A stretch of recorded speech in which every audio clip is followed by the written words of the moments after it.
Good morning, everyone. Thank you for coming. As you know, we're here today to discuss 2018 annual statistics, including the numbers on homicides and non-fatal shootings, as well as clearance rates. We're going to have 6 speakers for you today, as well as a PowerPoint. And we're going to start off with our first speaker, Mayor Bill Peduto. Thank you, Chris.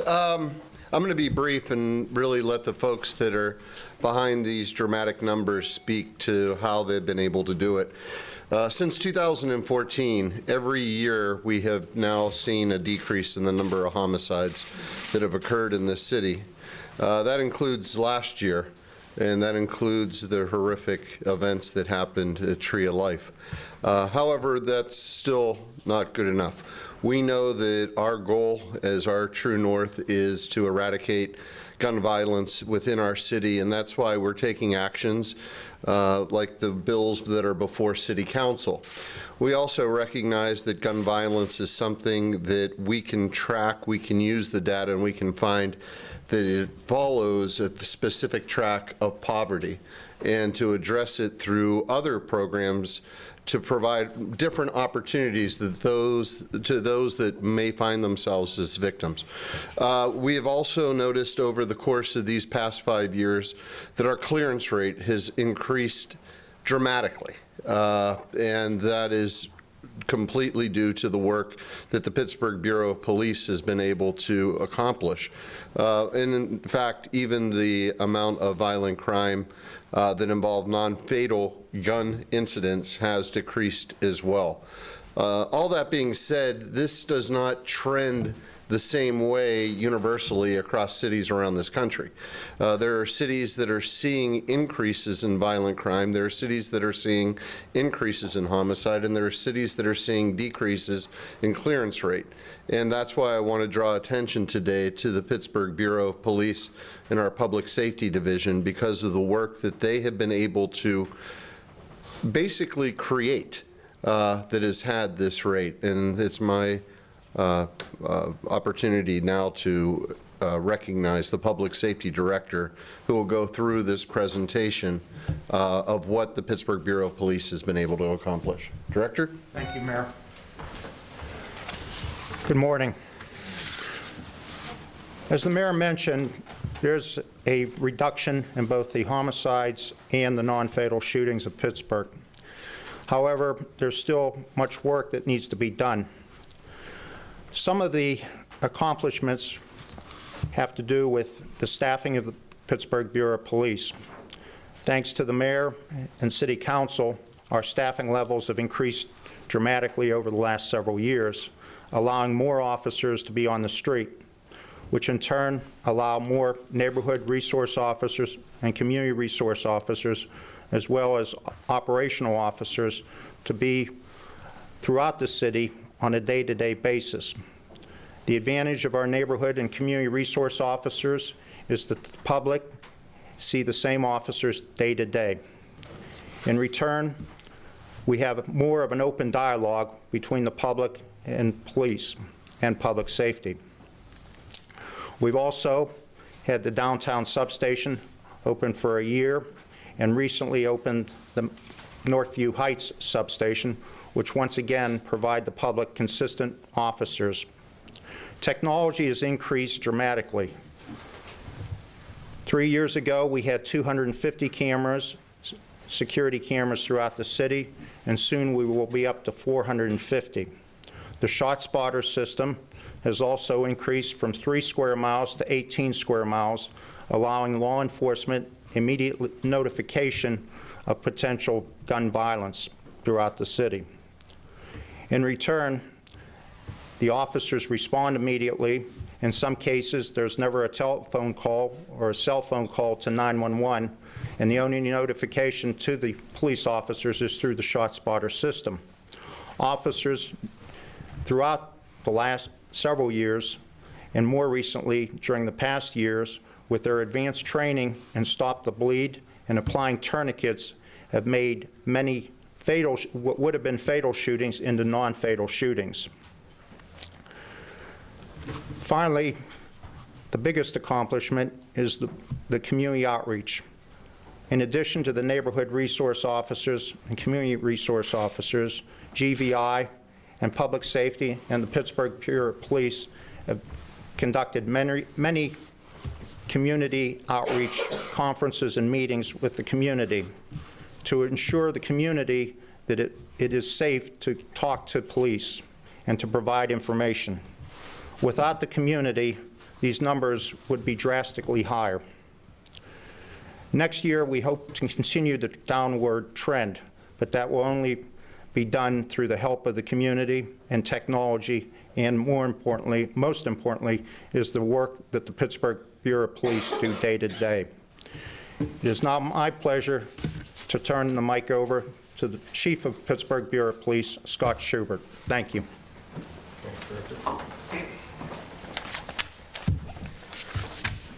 Good morning, and thank you for being here. And just kind of to echo off of the mayor and the public safety director, there's a lot of good work that's being done in the city of Pittsburgh. But I want to preface it with, one homicide, one shooting is too many in the city of Pittsburgh, and we need to think about the victims and their families of what they go through when somebody's murdered. So just keep that in mind. But we are committed, the Pittsburgh Bureau of Police, to ensure we aggressively investigate each and every homicide and shooting to find those responsible and take them off of the street. And we're doing a lot of things with community engagement, as you've heard the mayor and the director talk about. That was one of the mayor's commitment to the city of Pittsburgh when he was elected in 2014, and one of the mandates to the City of Pittsburgh Bureau of Police was to reduce violent crime and to increase community engagement. And we've worked very hard since then to do that, and to us it's not a program, it's who we are, and that's getting out into the community, getting to know the community, and being a partner with the community. And I think that's played a key role in a lot of the successes we've had within the police department since then. We also recognize our job's not done. We still have a lot to do. But I'm very, very proud of the work that the Pittsburgh Bureau of Police, the police officers out in the field day in and day out, answering the 911 calls, going to the community meetings, and getting to know the public and helping us. That's it's been incredible, and it's only going to grow as we move forward in the future. One of the things that was created was the group violence intervention, and I can't tell you enough how proud all of us are of the work they do. The ones who are investigating every shooting, the ones who are investigating the homicides, the work that they're doing to help clear these cases, working with the families, working with the community, working with our officers, and very proud of them and the job that they do each and every day. Very proud to have Cornell Jones, and you'll hear from him. The work that he does on our outreach, coordinating all of that, has been tremendous value to us in helping us to clear these cases. And ultimately for us is to stop it before it happens, to try to break that before it occurs. And that's something that we're focusing on. We're putting a lot of our energy towards. But I just wanted to thank all of our officers for what they do. I want to thank the community for what they do. We know that we can't be successful without the community, and our job is to help take these people off the street and stop it from before it occurs. And that's what we intend to do, and we intend to do it with the community. So I appreciate you coming here today, and we'll give you a number of stats, and we'll go from there. But please, thank you for being here, and thanks to the community. I'm going to turn it over to Commander Vic Joseph, who will go over some of the stats, and then we'll be available at the end for questions as well. Thanks, Chief.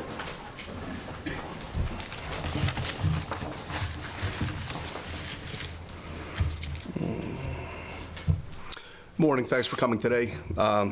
These end-of-the-year press conferences are always a little easier when you have positive information to share, and thankfully this year we have some positive information to share. Looking here at our year-to-date comparisons, our homicides, non-fatal shootings, and shots fired, as you see, we went from 58 to 55 homicides this year, a decrease of 5%. Unfortunately and tragically, we lost 11 members of our community in one horrific incident on October 27th at the Tree of Life that are in those numbers there today. Our non-fatal shootings went from 140 to 114 from 2017 to 2018, about a 19% decrease. And our shots fired also, this is calls for shots fired, have gone down from 2,148 to 1,858, which is a 14% decrease. Now, we can anticipate those numbers to rise in 2019 with our expanded ShotSpotter, the gunshot detection system ShotSpotter. So we've, like the director said, we went from 3 square miles to 18 square miles. So we're going to have an increase in those calls for shots fired, but it's a more accurate accounting of it, and it's going to get our officers to potential victims faster. We're looking at our homicides here. Homicide victims, this is from 2013 to 2018, and as you can see, 2014 on, there's been a decrease each year in the number of homicides that we've had in the city of Pittsburgh. In 2018, we were proud to have a 71% clearance rate in our homicides. In our non-fatal shootings, so mid-2015, we began to build GVI. We started to put the building blocks together, put those pieces in place. By 2016, we pretty much had the whole unit together. We had Cornell Jones brought in as our outreach coordinator, and we were moving forward with the process then with group violence intervention. So since 2016, we've seen about a 40% reduction in our non-fatal shootings in the city of Pittsburgh. As you can see from the numbers each year, it's gone down, and to echo the chief, we'd like to get that number to 0. That's the ultimate goal.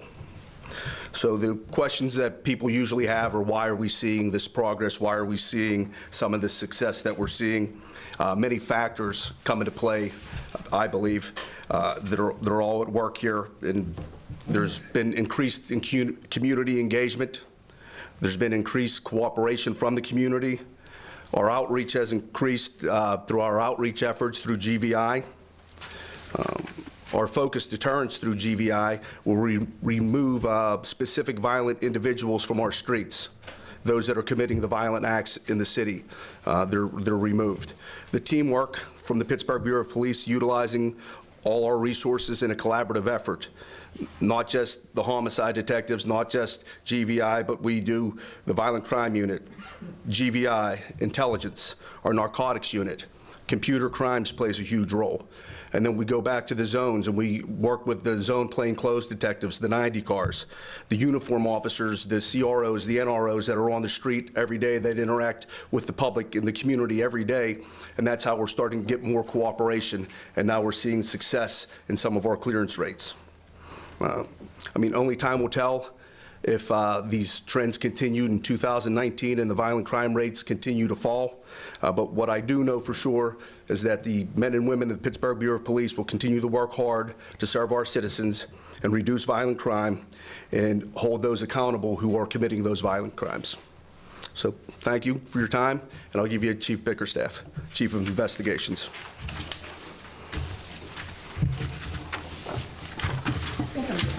Say what everybody else said. Good morning and Happy New Year.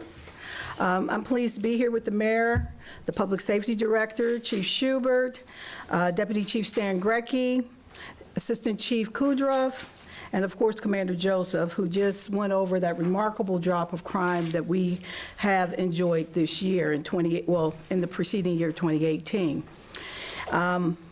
Also, Commander Joseph enjoys, or he works with, or serves with detectives who have enjoyed a 71% reduction in, as far as clearances in homicides, which I think is commendable.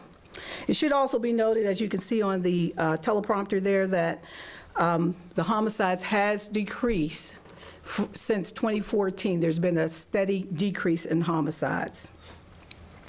The city of Pittsburgh is recognized as the most livable place for most of us to call home. And that's why it's a special privilege for me to be here today at this press conference to review some of the outstanding efforts in reducing violent crimes. First and foremost, I want to give credit to the community, and I want to reemphasize that. I want the credit to go to the community because those have been the individuals who have met us at our level and who has continued to give us information to help us to solve our crimes. Also, the multiple district government agencies, our federal law enforcement partners who has assisted with our achievements this year, to include ATF, the FBI, DEA, and of course, the U.S. Marshals. However, I would be remiss not to give thanks to the men and women of the Pittsburgh Bureau of Police that stood up every day to keep this city safe. Before I walk through some of the reasons that the Pittsburgh Bureau of Police has enjoyed a reduction in violent crime, I'd like to take a few minutes to express my condolences to families who lost a loved one in 2018. As the chief indicated, one homicide is one homicide too many. Although it might be aggressive on my part to believe this, but I'd like to enjoy a year where there's no homicides in the city of Pittsburgh and no homicides throughout this nation. Moving on, there's several factors that has contributed to the declining numbers. There you go, thank you. Community cooperation, like I said, the community meeting the police bureau at every level, having a voice, that's been very important. The NROs and the CROs focus on community-based policing. The GVI initiative, Group Violence Intervention, and as Vic had indicated earlier, non-fatal shootings from when we got everything in place in 2016 to now has went down a whopping 40%. GVI is an initiative that uses a laser or takes a laser focus emphasis on individuals that commit violent crime. We're just focusing on those specific individuals. Technology, using data to stay ahead of our crime trends has been very, very beneficial to us. And one of those examples, of course, is ShotSpotter. New substations, the one downtown, where we could meet many of the young people and create a dialogue and a relationship with those young people. And the top-down commitment to community policing. And what I mean by that is from the public safety director to the chief of police, which trickles down to the entire Pittsburgh Bureau of Police. So that's all I have, and the next speaker to come up is Cornell.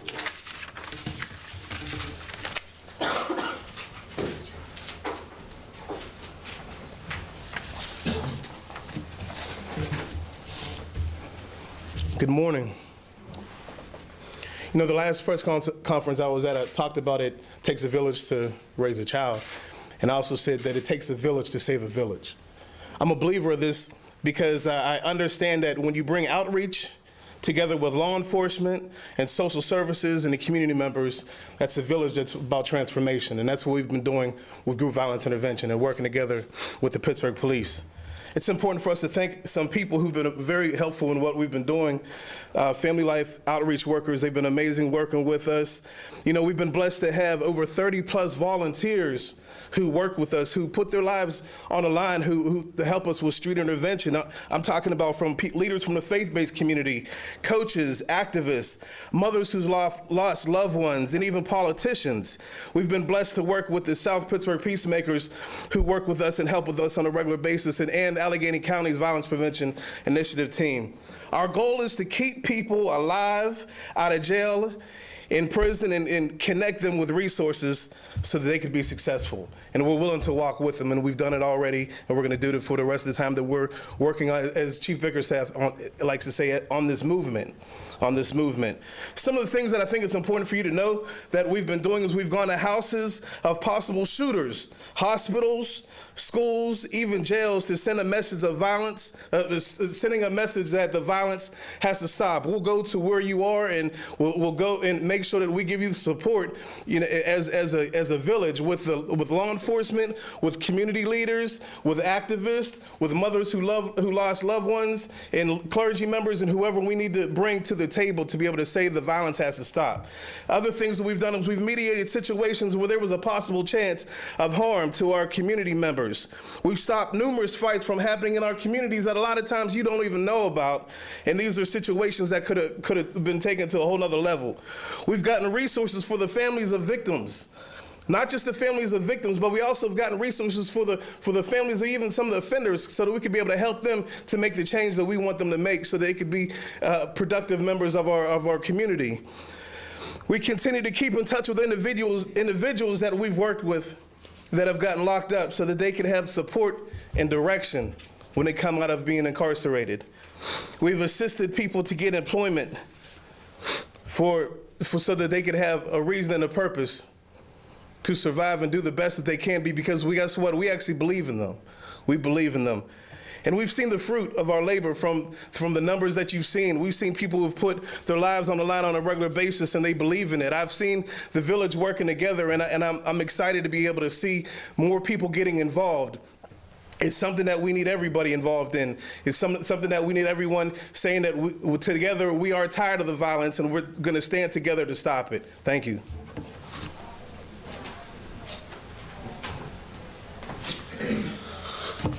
At this point, I will open up the press conference to questions. Before we do that, I want to note that there are several other people who did not speak who are available to take questions. They include Deputy Chief Thomas Stangrecki, Assistant Chief Anna Kudrov, Sergeant Jim Glick from GVI is here, crime analyst Dr. Heath Johnson is here, as well as Public Safety Technology Manager Dan Shack. So if anyone has any questions, now is the time. Were all of the homicides in 2018 gun-related?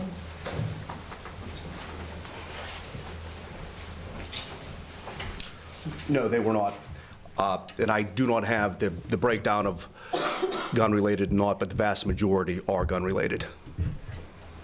Could you tell, I did a story 2 weeks ago with Children's Hospital. It was looking at the city of Pittsburgh, but also Allegheny County. And the story was about how doctors there are seeing, in the last year, they have seen way more young victims of violent crime, kids, young teens, than they had in years past. Are you seeing that? I know that violent crime is down, and these numbers are something to celebrate, but are you seeing that? To my knowledge, our average age has remained pretty consistent over the past 5 years, that our age range for shooting victims, homicide victims, has pretty much remained the same. It's a younger age range, probably, say, 16 to 23 is probably the most predominant age range. And that stayed consistent? It's pretty consistent. Chief Schubert, could you talk about, your soundbite was about one homicide is too many. I think that really resonates with a lot of people, especially because of the shooting death of Jonathan Freeman. We've been covering that story. We're going to cover it again today. Could you talk about why in your heart one is too many, or if there's anything you'd like to say about young Jonathan? Yeah. Imagine being a family member of losing a loved one in senseless violence. And it's something, I mean, I think it affects all of our hearts, and I think it affects everybody in Pittsburgh. And we're tasked with trying to prevent that. We're not always successful with that for a number of reasons, but we've got to give everything that we have to try. And that's us working as a team with the community to do that. People know who have guns. You know, I mean, people need to let us know and cooperate. And I think we're seeing that more and more. But we've got to get the guns off the street, and we've got to stop these fights before they occur, and are occurring for reasons that are senseless, stupid. And that's why I praise Cornell and Commander Joseph and the team over there at GVI for what they're doing, for being out on the street trying to stop that. If we could go through a year without any homicides, I would be the happiest man in the world, because that means somebody's not grieving. I don't know if you want to handle this, or Mr. Hissrich. You take out what happened with Squirrel Hill. how different are the numbers? Meaning if you clear one case, you're clearing 11 homicides in that case. How different are the, and have you looked at those numbers? Does it tell you anything different if you remove that particular? We do. hopefully once in a lifetime situation? Yeah, we do, and I'll bring up Commander Joseph to talk, and he'll give you the percentage of that. I mean, you all saw the numbers, so it would have been 11 less, which would have been 44 homicides. The clearance rate would have been slightly lower than the 71%, but not drastically lower, whatever that math works out to. But tragically, that happened in our city. That happens too frequently in cities across the United States. And those are the type of situations that we want to prevent and the type of situations that we ultimately have to deal with. Do you have the breakdown of how many homicides the clearances were by arrest or exceptional means? I don't have the specific numbers, but the vast majority of our homicides are cleared by arrest in the city of Pittsburgh, Allegheny County. The exceptional clearance, it's either cleared by arrest, an exceptional clearance, or unfounded. Unfounded would be it didn't happen in your jurisdiction. It happened in another jurisdiction. So that crime didn't occur. These are UCR statistics and definitions. The exceptional clearances, you know who committed the crime, you know who they are, you know where they live, but for whatever reason, there's not going to be a prosecution. In homicides, we don't do that. In homicide cases, sometimes in non-fatal shootings, we will if the victim just doesn't want to cooperate. We know who the shooter is. We have an abundance of evidence to charge that individual. We know where they're at, but maybe the victim, for whatever reason, doesn't want to follow through. But we don't do those in homicide cases. Whether the chief or the mayor, be interested in hearing more of your thoughts about two different aspects of the tree of life element. So if I'm looking at that correctly, 20% of the homicide victims in Pittsburgh last year were victims at tree of life.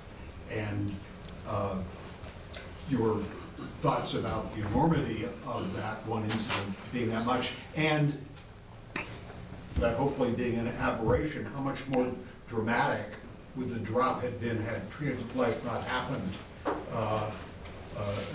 A year-to-year drop would have been from 58 to 44 had it been tree of life. Well, I mean, I can tell you, it affected all of us. Never in my life would I have thought, we know it's going to happen somewhere, unfortunately, but you never expect it to happen here in the city of Pittsburgh. So, I mean, that's just kind of, took our wind away, and it hurt us with that. And I mean, it hurt who we are as Pittsburgh police. It hurt us as who we are as city of Pittsburgh, belonging to the city with it. Hopefully, as Vic said, that's something we never, ever, ever see again, because it affected all of us with that. But as we go into 2019, we're going to keep doing everything that we do and take the game up a little bit, because we want to see these numbers going down every year. Mr. Mayor, could you talk about, you had talked about how gun violence in Pittsburgh tends to follow the poverty trend. Yeah. Could you talk about, I feel like in the city sometimes there are two Pittsburghs. There's the Pittsburgh where it's vibrant and it's growing, and there are coffee shops and new businesses and the old timers mixed with the hipsters, and it's a great city that we're really proud of to be a part of. And then there's another Pittsburgh, people who live in certain communities and neighborhoods where they're just decimated by gun violence. Yeah, that's exactly true. And I mean, if you take it to an even greater level, as you start to leave the city and start moving out into the surrounding counties, you'll see that same thing. There's a sector of society, both urban and rural, that has been left behind. And you may see it more predominantly in a city like Pittsburgh, where it's the black community within the city, but you also have urban white poverty as well, and in the surrounding counties where it's urban white or rural white. The fact of the matter is that violence is a symptom of poverty. It resonates in areas where there is not much opportunity, and where opportunity is based around illegal activity, and where illegal activity is regulated with guns. And where that happens, you see, we can actually map it out where every single shot is fired. And I can show you in those exact areas where the poverty tracks are with census data. And we have to basically address it as a symptom of poverty. So it's not simply how many people you can arrest, but that is really important because there's only a small fraction of people who actually will pick up a gun and shoot it at another living human being. But it's what other opportunities are you providing in those areas? And so when we look at this, it really becomes not only a function of public safety, but a function of everything that we do as a city in order to be able to address how we can break the cycle of poverty. You know, when we look at our housing authority, we basically look at it as if we have a second generation that needs to be able to use the subsidies of the housing authority to be able to have adequate housing, then we failed. That should be a part of what our housing authority is doing, is breaking that chain of that poverty. If we are able to do that, we lessen gun violence. I have to thank Reverend Jones. I mean, I think we met 15 years ago, and we talked about the opportunity of what the community was doing, but the city really wasn't, which was intervening in a young person's life at the moment that an incident occurs. So right when that incident occurs, the normal reaction is retaliation. And either through yourself or your friends, the first thing you're thinking about is we're going to hurt that group or that individual. Having somebody that can bring the community together to be able to stop that retaliation has a direct effect on gun violence. But having the opportunity to also say, and here are different paths, and we're going to help you to do it, changes a person's life, takes them out of poverty, and ends the cycle right there. So this is a group effort. And I couldn't be more proud of the work that the Pittsburgh Bureau of Police has been doing over the course of the past 5 years. It has been a steady success story each year between what the detectives have been doing in order to be able to solve these crimes, to be able to look all the way down to what the officers are doing in each of the zones on a daily basis, and being at the community events, not as an officer who's doing their job to protect people at the event, but doing their job as being a part of the community. This entire effort basically has been through their involvement and their commitment and their creativity. I know that was a long answer to a short question, but it's a pretty complex question. Do you all have any sense of how many custom notifications or contacts you've made with folks, and then how many of those folks that you've contacted were involved in shootings later? Jim,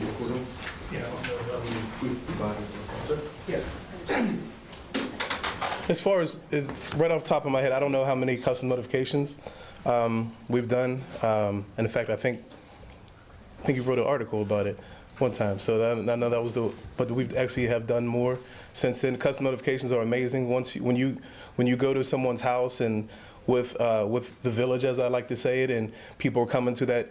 For the people that don't know, we're going to people's houses and saying, you know, we care about you, we want you to live, and we want to walk with you through the process.